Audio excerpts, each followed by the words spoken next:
Welcome to On the Edge with April Mahoney Brains. Here, this is the spot where the conversation is pointed, the guests are sharp, and the responses are never dull. Welcome home, Brains.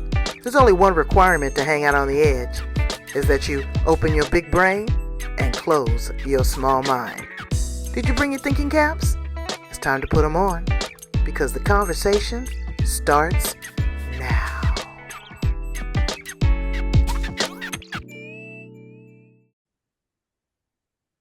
That's fucking crazy. That's Sorry. Welcome to On the Edge with April Mahoney Brains. You are at the spot, the location, the place where the conversations are pointed, the guests are sharp, the responses are never dull. Today, we are going to the land down under. We're going to Australia to visit with our amazing guest, Nikki Langman. I always want to say Landman, but Langman. She's a woman of resilience. She is a woman that's got a backbone, that's got a spine, that's got a story, that's got a testimony. She's going to share that with us and all the incredible things that she's done. She's an author, she's a speaker, she's a teacher, she is a person that has dealt with the thralls and the struggles of addiction. She's a mother, she's a wife, she is many things. And I'm so happy to welcome her to the show. How are you, Nikki? I am fantastic, April. Thank you so much for having me on the show. Hello, Brandon. I'm glad to have you. Tell my brains a little bit about you and how you show up in the world. I will, yes. My mentor likes to refer to me as an insatiable agitator. So I'll start with that. Because if you could describe me in 2 words, it is probably that. I am a woman. I'm American. I was born and raised in Southern California, spent the first 30 odd years of my life there, and through a position in a global company, ended up in Australia where I met my husband at the time. And he moved to America. We got married. Unfortunately, the relationship didn't work out, as many long distance relationships don't. But when we did part our ways, I had a young son who was born in Australia. So I stayed in Australia. So 16 years in Australia as a permanent resident. And now I work globally as a speaker, as an author, as a emotional intelligence master practitioner, and a communication expert. So I run programs and workshops in schools, universities, corporations, any kind of business, and as well as doing keynote speaking in all those same places. So that's how I show up. Break it down to the nucleus. Mhm. What is emotional intelligence? I know what it is, but define that for our listeners. Oh God, do you want it in Nikki's words or something that's more appropriate? Break it down in Nikki's words, because that's who they're going to be dealing with, is Nikki. Yeah, that's right. It's basically how to be an empathetic, caring individual that remembers the basic lessons that they learned when they were a kid. Please, thank you. I hear you. I see you. I'm listening. How can I support you? It's crazy, April, because it really does go back to those, those basic skills that we learn as a kid. In fact, my son, when he was younger, he used to say, Mommy, what do you do for work? And I said, I go into businesses and I show adults how to be nice to each other. Mm-hmm. Right? Okay, we have fancier words for it, conflict resolution, performance management, things like that. But it's about being nice to each other. It's about, you know, being aware of yourself. So this is the actual definition of EI is the ability to see, understand, and um, perceive emotions in yourself and in others. So awareness of self, awareness of others. So how they're doing and also the impact that you have on them by what you do. And self-management, which is controlling your emotions and resilience. And then, of course, relationship building. So what is your ability to build quality and long-lasting relationships using those other core competencies? So now we are at a crossroads here in the United States. It has been brought to our attention that the establishment has said that we are going to disband DEI, diversity, equity, and inclusion. Okay. So does that make it a more level playing field? Could be one question. Could be one strategy that we look at it. Could it be a way of isolating other individuals? How do we manage that? You're going in and you're going in with an arsenal of teaching people respect, honor, love, listening, being heard, um, being accepted. And now we've got the complete polar opposite. So, how do we manage ourselves on the other side of the spectrum? Because people are upset. I'm not going to be angry. If you like it, I love it. You win. I'm not going to do that. But is that putting a bullseye on my back and saying, okay, sucker, you just go for anything? Or should I defend myself? I don't know how to play my part in Mm. this theatrical production. I don't know what to do. Got a Mm. suggestion? I do. There's a couple things that came to mind as you were speaking of suggestions or things that I do in my own life or in my programs that I run or coaching. First of all, look at your feet. Hmm. You can do it right now or at any time. Your feet are always with you. I promise you won't lose them. They don't need air tags. Um, if you look at your feet, that is your sphere of influence.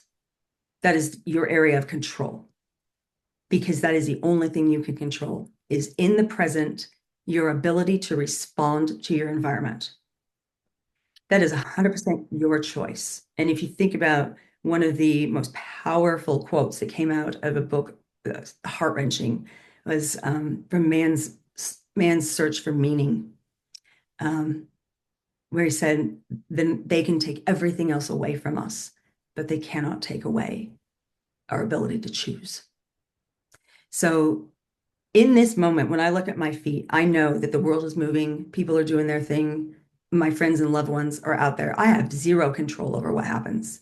All I can do is right here, right now, respond in the most emotionally intelligent, mature way that I can. That's one thing that I would say. And then the other thing too, when it comes to like, mentioning DEI, where are your own labels? So how do you these are rhetorical questions, but how do you define personally what diversity looks like? Right. Because we put people into categories. That's bias talking. That's stigma and racism talking. But diversity includes every single of us 8 billion plus people in the world because no two people are the same. So I'm very diverse from you and you and you and you and you because we all have our own blueprint.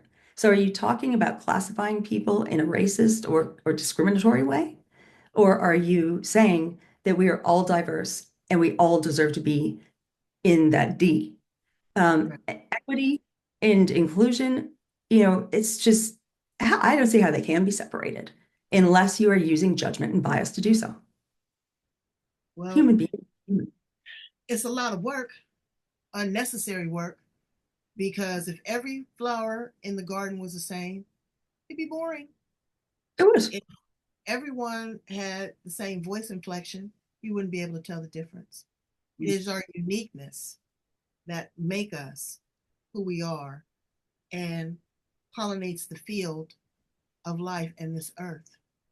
There's a lot of challenges. One of the challenges that you shared with me that you came across was the title of your book and your business, Mhm. Badass. Tell us a little bit about what is a badass. Well, badass is typically defined as um, somebody who it takes no crap and is strong, resilient, um, and goes out of their way to be the most powerful human that they can be. And that's my definition, at least. You'll probably see different definitions for where you look. All Most about people, you right now, Queen. yeah. Look, most people do associate the word badass in a negative way, that it is a word that could fall somewhere on the dirty word list. Other people, like myself, love the word as a positive affirmation because they feel power in it. And they feel like, when you're really struggling with something, come on, girl, you got this. Come on, badass. You know you're a badass. You got a badass inside of you. So it's a positive affirmation. And that's how I interpreted it. That's how I used it.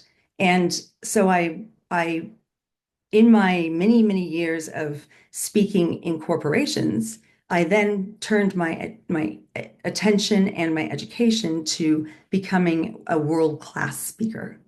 And when I did that and I started getting on bigger and bigger stages internationally, I found that not everybody saw the word badass the same way I did. And I was only getting about 20% of my audience to resonate with that. But I was losing a lot. In fact, I have an aunt, one of my dearest aunts, who would not read my book. And the cousins got so frustrated, they got a brown paper bag and wrapped it over the cover and said, for God's sake, just read it. Just don't look at the cover. Mm, It's my own family, but people, they have a feeling about it. So I thought, wow, that's not good. That's not good for PR, for being a public speaker or for book sales. So how can I define it or describe it in a way that will be universally acceptable? So I broke it into an acronym. So it stands for the B is for bravery, A is for authenticity, D is for direction, purpose, A is for taking action, and the two S's, self-love and self-talk. And when you frame it that way, it's not a dirty word anymore. And in fact, those are very strong principles every human can do something with. absolutely, absolutely. And I appreciate all of that. Let's take them in bite-sized pieces. You Mhm. talk about bravery. It takes courage to be brave, brains. There's some things that I'm a coward to.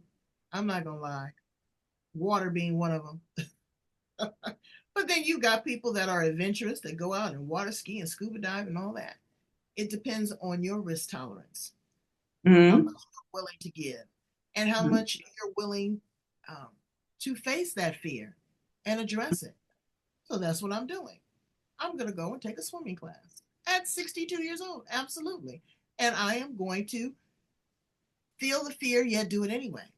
Yes. So you have people that are afraid. Tell them how to gain their bravery.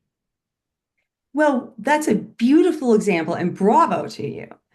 A beautiful example of a way of feeling the fear of physical bravery and challenging the fear. Now, our fears don't like it when they're challenged. They really don't. Um, there are other ways that people show up bravely. And if you are listening, listen carefully because you might meet one of these criterias and you might be a lot braver than you give yourself credit for. There is social bravery. People who have shared their truth about their sexual orientation or their gender identity. That is social bravery. People who go out in public without makeup on, or they don't look like their Instagram profile. They're showing their real self. They're just being themselves. Um, a woman who isn't secure with her body, putting on a bathing suit. A man or woman who isn't comfortable with sexual intercourse, but they're doing it anyway, and it's a really scary thing. Anytime you're vulnerable, you are brave because they cannot be differentiated. It takes bravery to be vulnerable. And there's a moral bravery. What would happen if you saw a wallet with nobody around it and had $100 bill in it? What do you do? Your choice in that moment can either be very selfish or it can be very brave. There's also, I want to bring up spiritual bravery as well, because we do, live in a world of many, many opinions when it comes to the spiritual world. And to be brave in that is to open your mind to other possibilities and not be black and white in your thinking that your way, your God, your whatever is the only way and that everybody else is wrong. Or to say there's nothing, to, go the opposite way with agnostic or atheism. But also, people don't like to talk about death. They will repel that conversation. So if we can write a will, that is brave. If we can explore, if we can say, I'm a Christian, but I'm reading the Tao Te Ching because I want to learn more. I study Buddhism, but I have a best friend who's an atheist. Let's be more open-minded about humanity, that it's bigger and stronger than we are. And allow people their space and their capacity to be who they are. That's when we talk about authenticity and direction. Yeah. Authenticity is one of those big 25 words, big $25 words that I share with people all the time because 98%, I say it, 98% of the time you're sending your representative. Again, you say with the outer look of makeup or your appearance or your voice inflection, your conversation, um, you're sending someone that wants to represent your highest and greatest good. But Mm-hmm. then pull back the layers of that onion, it's sloppy seconds. Mm-hmm. Let's talk a little bit about authenticity and taking that in a certain direction. Yes. So I have a thought that just came to mind, and I did this for many, many years too, as many people do.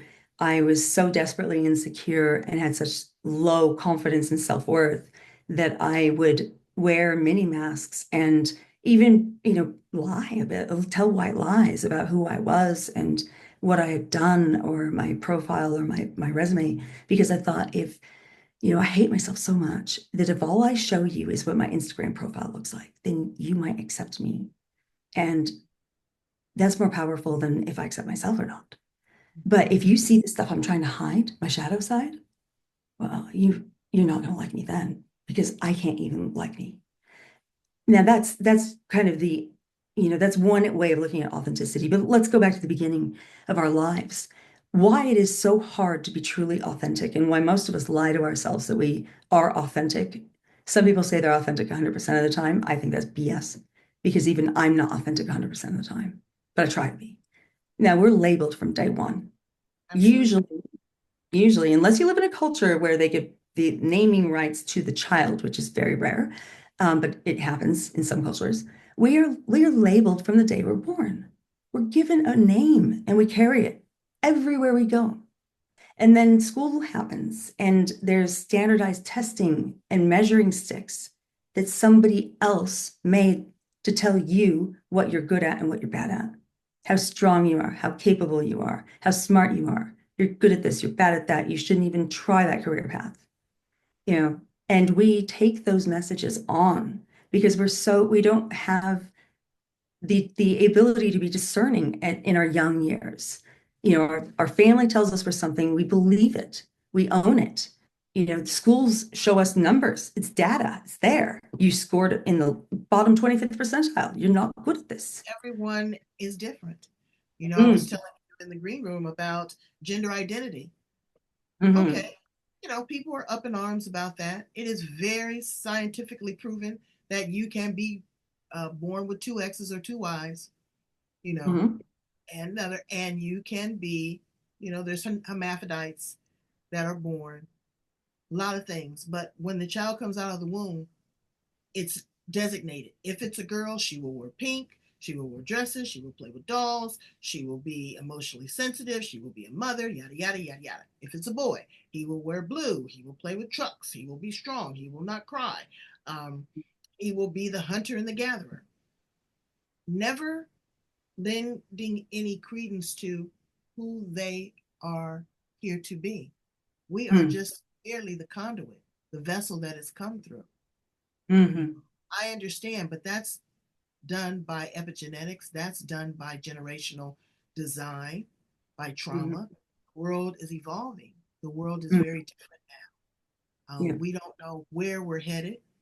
We don't know what species are going to evolve from all of this. We've had a lot of things that's happened to our earth, that have happened to our physicality, that's happened to our health, that could impact the next generation of society. We can't Mm, say necessarily humanity. We don't know what this is going to. We've got artificial intelligence. You mhm. know, people might make love by winking at one another. You never know what things are ever evolving, and that is what it's about. So now we have looked at the bravery, the authenticity, the direction, action. That's something that you took. You took Mhm. action because you had a challenge with addiction. Share with my brains a little bit about your story. Mm. So it's a lot to canvas, and we can't do it in this conversation. So it's just a highlight package here. I went pro very early with alcohol, and then had a career-ending injury, and now I'm a Hall of Famer. But I had my first encounter with alcohol when I was 7 years old. And how that came about was not something that I chose. I didn't make a decision to drink alcohol. I wasn't, waiting till I turned 21 so I could go out and party with my friends, or trying to get a fake ID so I could do it. I didn't make a conscious decision to drink. I was 7. I had very limited perspective on the world and very limited wisdom. But my parents, I was living as an only child, had sisters, but they were much older, didn't live at home. And my parents were very social, threw a lot of parties. And I noticed that at these parties, everyone drank magic water. And I thought, well, wow, that's really cool. When I drink water, it doesn't make me laughy and giddy and all like that. It doesn't make me throw up either. But it's just water. But these people all seemed like they're having the time of their life with this magic water. And so that must be what adults do. They don't have teddy bears, they don't hold on to blankets, or other soothing things, no dummies or pacifiers. So the magic water must work. So, of course, that was my logic. And so one day I was upset and I thought I'd try the magic water trick.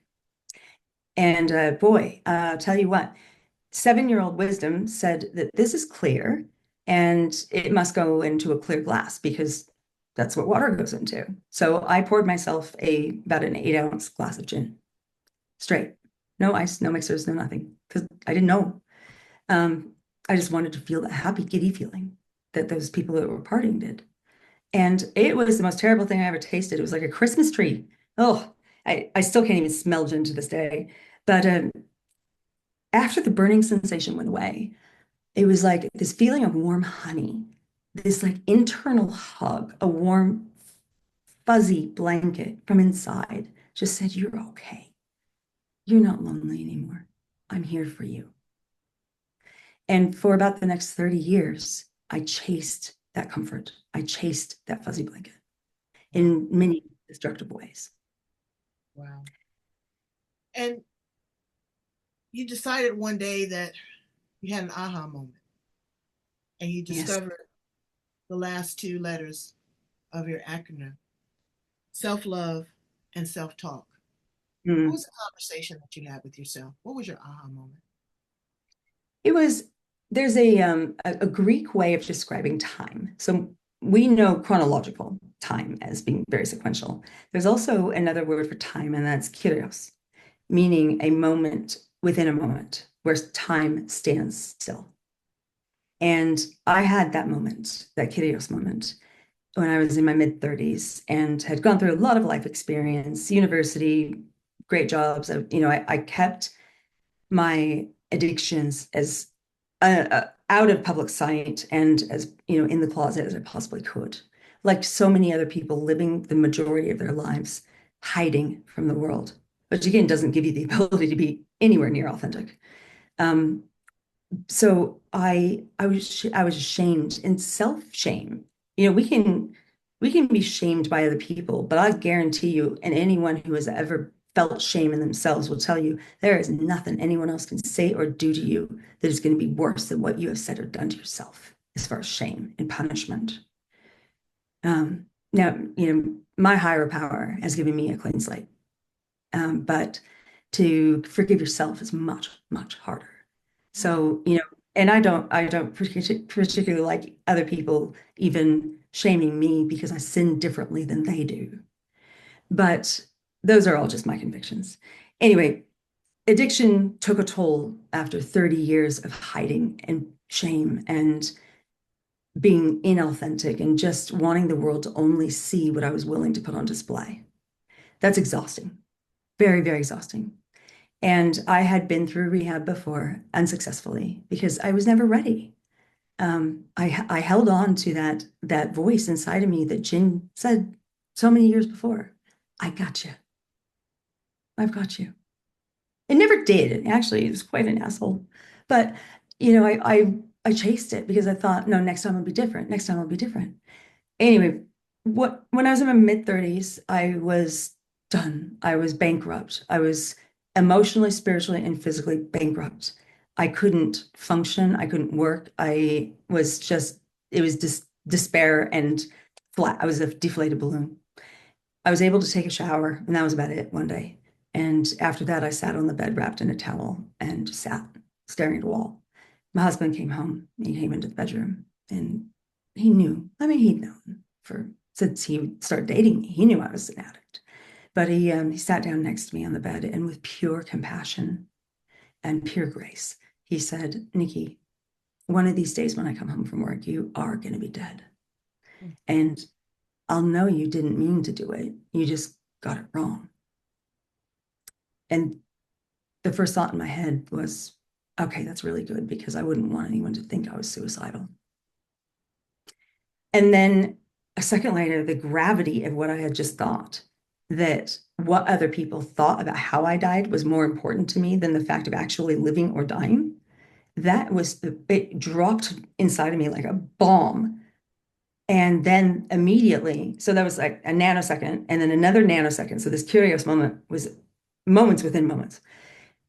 Right after I had that, I realized the gravity of that first thought. And then it was like an Arctic breeze just came into the room. Like, somebody just opened all the windows, all the doors, and put the air conditioner on. And then this wave of like cold energy, this powered, superhuman power just kind of filled inside my body. And all of a sudden, this girl who was broken and couldn't even move, who was withdrawing from alcohol and was shaking and sweating, I stood up, straight up, and I felt invincible. And I said nothing to my husband, but I said to myself, this is not how my story will end. And I looked at my husband, I said, please take me to the emergency room. And from that moment, I have committed my life to being a woman in recovery.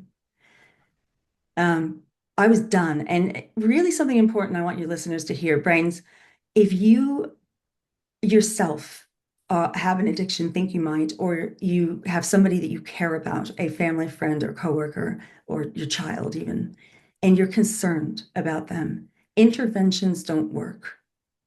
Forcing ultimatums, they don't work. The only way somebody will recover is if they are driving. If they're in the driver's seat and they are committed 100%. If they are 99% committed, they will fail. But when you are 100% ready, please be there for them, because that is when transformation will happen. You took all of this great wisdom and you put it in the pages of a book. I did. Please share with us a little bit about how to be a badass, navigating the road to self-mastery. I've been pouring through this, and Brains, it speaks to you. It talks with you. It is not a book that is wow, dictating what you should do or what you shouldn't do. It is an interactive conversation.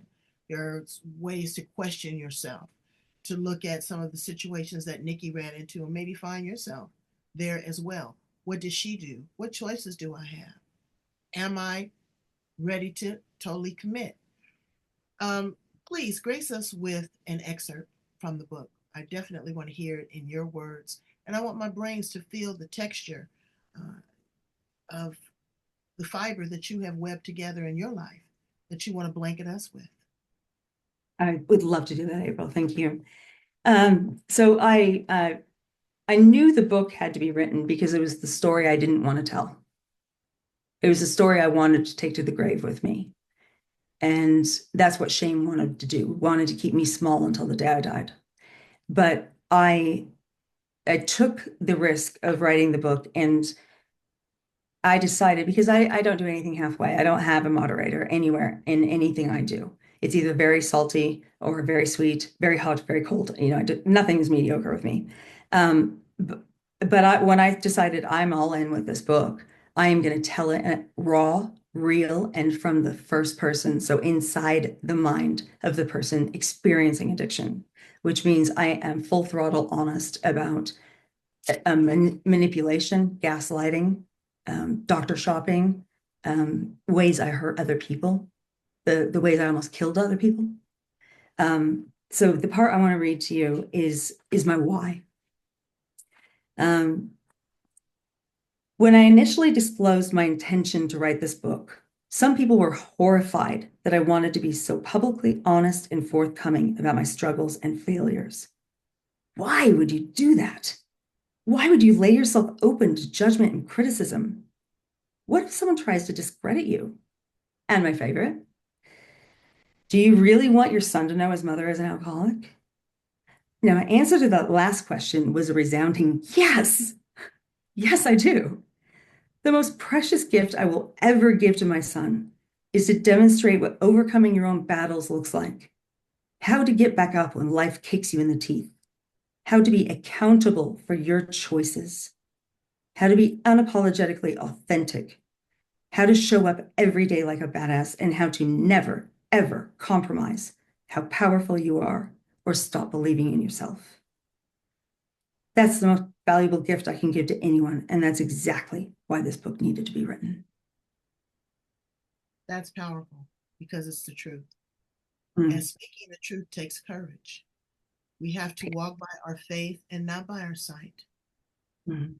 because sight is now deceptive. It's by design. People see what they want to see. Indeed. I look at those wings behind you and I see orange. Mm. But if I keep telling you that they're purple or green and I keep regurgitating that over and over and over again, you will begin to see purple or green. Yes, of Um, course. so, what we need to do is we need to dial back. We need to be honest with ourselves. If it's orange and you don't like orange, then say it's orange, but I don't particularly care for orange. Mm. Reality is a fleeting moment away. I mean, I don't understand why people don't want to be there. But again, that goes into, alternatives of drugs, alcohol, gambling, sex addiction, narcissism. They just don't want to deal with reality. Is life that tough, Brains? Is life, Mm. and you wake up and you smell the flowers and you feel the sunshine. You're able to walk into your kitchen and get a meal. You have a roof over your head. All of that is grace. Because now I look at the people in Los Angeles, multi-million dollar homes that are now staying with friends, staying in a shelter. They're not able to go in and get the food that they had once before. I don't care if they're millionaires. They're people too. Hmm. You know, they Absolutely. just happen to be in that economic class, but they don't deserve what they've deserved. So Nikki is contributing a portion of the sale of her books to the victims of the Los Angeles wildfires. And she's going to tell us a little bit about that, um, what she's doing with regards to speaking, and where we can purchase a copy of How to Be a Badass. Absolutely, April. And I'm so glad you mentioned that as well. Look, this book is for everyone, and it doesn't appear that way on the surface or if you read the back cover because I do talk about my story, my adversity. And but I explain in the book that I'm just talking about the way adversity has presented itself in my life. But the common thread between all 8 billion plus of us is that everyone has encountered tough times. Everyone has encountered adversity in their life in their own way and to their own extent. So I tried to write it in a way that was universally relatable, where I say, look, this is my experience, but it may not be your experience. But the badass tools, the bravery, the authenticity, the direction and purpose, the action, the self-love, and the self-talk, we can bind ourselves with those as well in humanity. So I would love for you to read it. Or you might be thinking right now of somebody, a friend of yours or a family member, thinking, wow, they would really like to read it. So here's what I'd like you to do, and this will be in the show notes. Um, and I am also going to give April a GoFundMe um, link as well for if you buy okay, I'm going to say this. If you buy a copy of my book from my website, then I will give 10% of that. I will put 10% of the profit that I make into the the GoFundMe account for the California fire victims. And if there's enough books, that's going to be a lot of money, and I promise that right now. So, Nikki, tell us where we can purchase a copy of the book. Absolutely. April, I would love that. And for brains, if this sounds like a book that maybe isn't for you, but you're thinking of someone else that it might be for, I really urge you to get a copy for them because we all have adversity in our lives that shows up in many different ways. And while my adversity, my biggest adversity is addiction, the book is not about addiction. It's about what binds us as human beings, and that is struggle. So I tried to write it in a way where it's about overcoming struggle and becoming the most powerful version of yourself by being brave, authentic, having direction and purpose, taking action, self-love, and self-talk. If you are in America and you're thinking, actually, yeah, I'd like a copy of that book, where I would like you to purchase it from is bookshop.org/shop/how to be a badass. So it's bookshop.org/shop/how to be a badass. That will be in the show notes. The reason why I want you to go there is because bookshop.org supports local bookstores in America.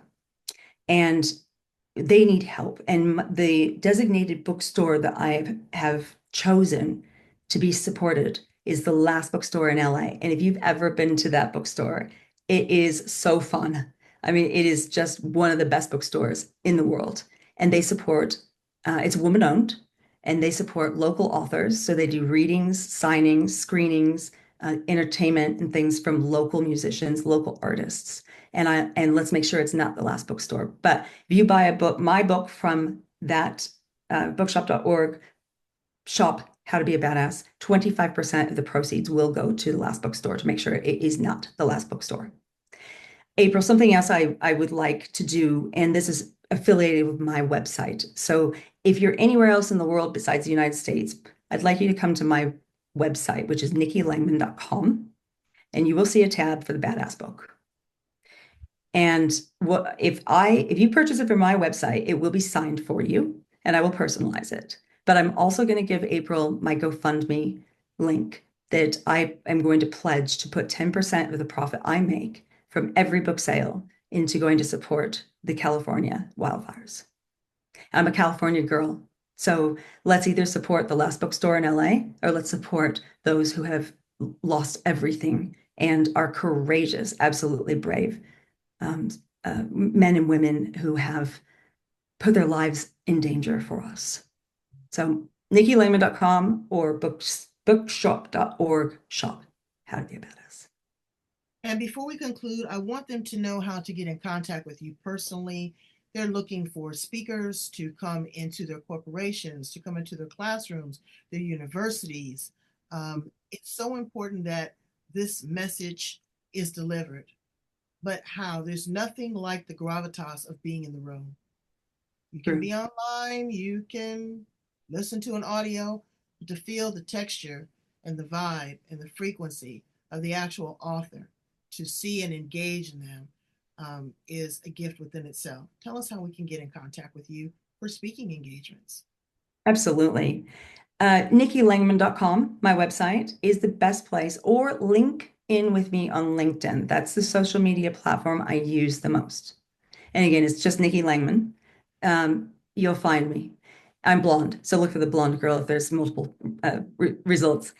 I do a lot of keynote speaking and training programs around emotional intelligence, communication effectiveness, and other soft skills like trust building and relationship building. But my keynote, my most powerful piece, is how we can use emotional intelligence to understand and manage addiction in our businesses, our workplaces, and in our schools and universities. Because we know from high school onward, it is something that can be a very, very big problem. And by increasing our emotional intelligence capacities and increasing our emotional vocabulary, we can have more control over controlling that wildfire of the spread of addiction, to see more people get help and less people die in suffering silence. And you said high school, but unfortunately, you had your first taste of it in adolescence, and 7 years old. And there's a lot of people that are living with the shame, that are living in silence, in secret. Or there are others there that are um, helping them cover this up. They are the enablers. They're supplying the funds. They are not having the conversations. They're not cutting them off when they need to. There are a lot of things, a lot of times, like Nikki said, just that forceful intervention is hostile. Mm. People don't want that. But you can always win with emotional intelligence, love, and compassion. Thank you for being here on the edge with us. Brains, please go in, follow us on Spreaker.